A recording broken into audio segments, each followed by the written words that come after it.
We want you to understand, first and foremost, that anorexia is a brain disorder. The chemistry, function, and structure of the brain is affected and altered. The brain is not functioning correctly. The food restriction and, if present, the compulsive exercise exacerbates and reinforces the brain malfunctioning. There is a body of science building that says that the brain changes.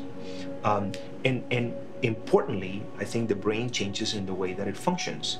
I think we need to view malnutrition as really a medical emergency, right? Does that mean that, every child, 2, 3, 4 months into anorexia nervosa is going to be deathly ill? No, that's not my point. But I think the medical emergency part comes from the fact that every organ system is really suffering, is having to adapt in some way, including their brain. The more anorexics restrict, the more they want to restrict. The more they exercise, the more they want to exercise. This is a classic vicious circle. Both are damaging. Binging and throwing up may also be present, which can make the whole disorder that much more difficult to deal with. Increasing the complexity of anorexia is that there is often one or more other mental illnesses interacting with it. This could include things like depression, anxiety disorder, bipolar disorder, and obsessive-compulsive disorder. Some seem to come with the anorexia, and others precede the anorexia. This is a complex and dangerous disorder. Anorexia has the highest mortality rate among young women of any mental illness. Anorexia also seems to put rigidity into your child's life, which makes relationships difficult. Ed attacked your child's sense of identity. It seemed to us that the longer Ed was there, the more we had lost our daughter.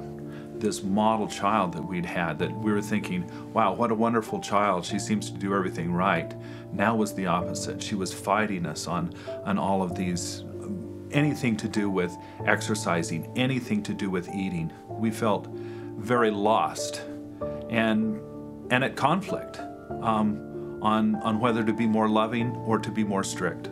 Restricting dieting and obvious loss of weight, as well as being very rule-based, even with dutiful things that we would think are good, but kind of extended and didn't seem to see much emotion in her, just really task-based, rule-based. Excessive exercise really brings to the table a significant added danger, right? As the number of calories are decreasing, if the activity is increasing, then it widens the gap on the deficiency that body has to contend with. As a matter of fact, it's really important because, relatively speaking, some of these individuals that really get engaged in compulsive exercise can relatively be eating, right?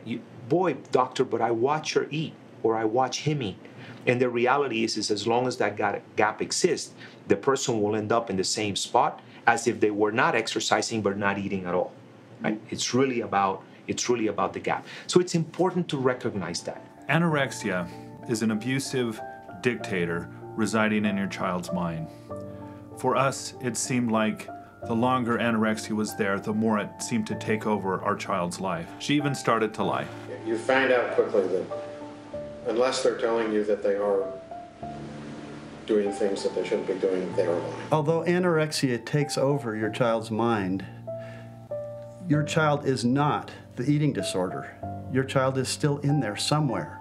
For me, separating in my mind my child from the eating disorder was really helpful. I personified her anorexia and called it Ed.